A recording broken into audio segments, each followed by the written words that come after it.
최근 삼성이 미국의 한 혈액 진단 기업에 투자를 하면서 혈액으로 질병을 진단하는 기술과 기업에 대한 관심이 커지고 있습니다.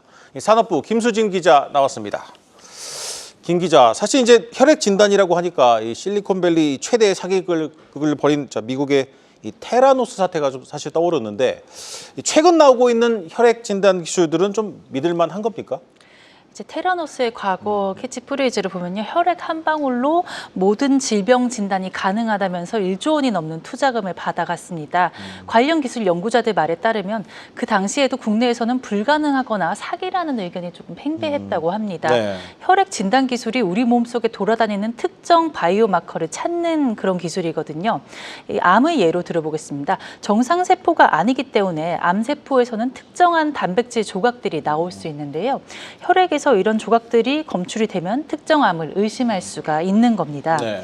그런데 이제 혈액 한 방울에는 이런 바이오 마커가 많이 들어가 있을 가능성이 매우 낮습니다.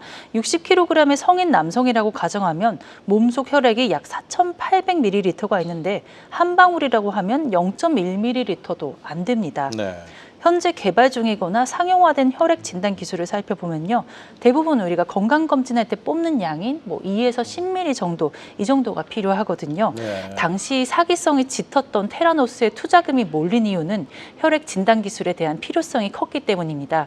해외에서는 지금도 관심이 많고요, 관련 기술도 계속해서 발전하고 있습니다. 삼성이 투자한 미국의 C2N 다이그노스틱스는 혈액 내 바이오 마커 분석을 통해 알츠하이머를 진단하는 기술을 개발했고, 올해 중에 FDA 신청을 완료할 예정입니다. 삼성이 투자를 한 건 결국 이제 혈액을 통한 알츠하이머 진단 기술이 유망하다고 판단했다는 건데 어떻습니까? 네, 맞습니다. 삼성의 투자는 삼성물산 그리고 삼성바이오로직스, 삼성바이오에피스가 2,400억 원을 출자해서 만든 라이프 사이언스 펀드를 활용했습니다. 이번 C2N에는 1천만 달러, 우리 돈으로 1,465억 원의 자금을 투입을 한 거죠. 라이프 사이언스 펀드를 보시면은 이제 차세대 항암 기술로 불리는 ADC 기술이라든지 AI 기반 신약 개발 기업에도 투자를 한 바 있습니다. 삼성의 ADC 기술과 AI 신약처럼 유망하다고 점찍은 분야가 혈액 진단 기술이라고 저희가 확인할 수 있는 셈입니다. 바이오 마커를 통한 혈액 진단 분야 기업에 주목해야 되는 이유기도 합니다. 자, 그렇다면 국내에서는 혈액으로 진단하는 기술을 가진 기업들, 눈여겨볼 만한 곳들이 어디가 있습니까? 네, 대표적으로는 이제 난치병을 혈액으로 진단하는 그런 기업들이 한 3군데 정도 있는데요. 퀀타매트릭스, 피플바이오, 베르티스 등이 꼽힙니다. 이제 보시면은 퀀타매트릭스와 피플바이오는 상장사입니다. 두 회사 모두 혈액을 통한 알츠하이머 조기 진단 기술을 보유하고 있습니다. 피플은 지난 2022년에 알츠온이라는 이름으로, 그리고 퀀타는 알츠 플러스라는 이름으로 지난해 12월 시장에 첫 선을 보였습니다.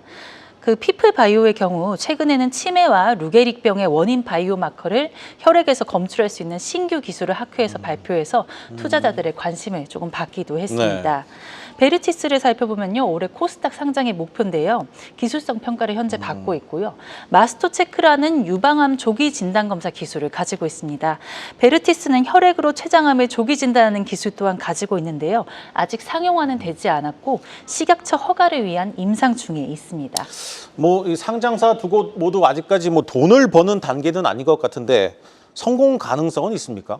이제 그 두 상장사를 살펴봐도 이제 매출이나 영업 손실이 그렇게 막 좋지는 않은 상태입니다. 네. 피플바이오를 살펴보시면은 지난해 매출이 37억 원, 영업 손실은 115억 원입니다. 퀀타매트릭스의 지난해 기준 매출은 25억 원, 영업 손실은 133억 원 수준인데요. 이 회사들 외에도 혈액 진단 기업 중에 조금 작은 바이오텍은 문을 닫는 그런 상황도 나오고 있다고 합니다. 근데 이 문제가 기업 자체의 기술력 문제가 아니라 현재 국내에서 혈액 진단 사업의 한계가 좀 명확하다, 이런 지적들이 나오고 있습니다. 다양한 개수의 바이오 마커를 진단하기 위해서 이제 환자가 내야 되는 비용이 10만 원에서 몇십만 원 선으로 적지가 않거든요. 네. 병원 입장에서는 이제 비슷한 돈이면 MRI나 CT 같은 영상 검사를 선택하는 게 조금 더 쉬운 길입니다. 국내 의료 구조상 영상 검사에 대한 접근성이 뛰어난 점도 한몫합니다.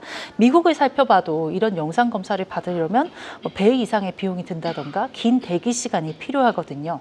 그리고 검사를 할 수 있는 동네 병원도 그렇게 많지가 않습니다. 네. 그러다 보니까 국내 혈액 기업들이 해외에서 활로를 찾아야 된다는 지적이 나오기도 합니다. 이제 체외 진단 전문가에게 저희가 취재를 해봤는데요.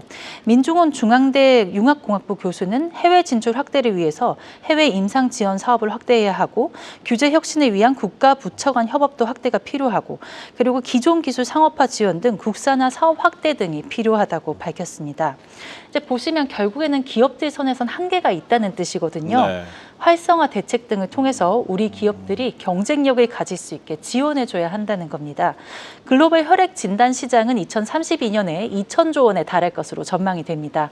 국내 기술 발전, 시장성을 감안하더라도 혈액 진단 분야 생태계 활성화가 시급하다는 그런 목소리가 나오고 있습니다. 네, 잘 들었습니다. 산업부 김수진 기자였습니다.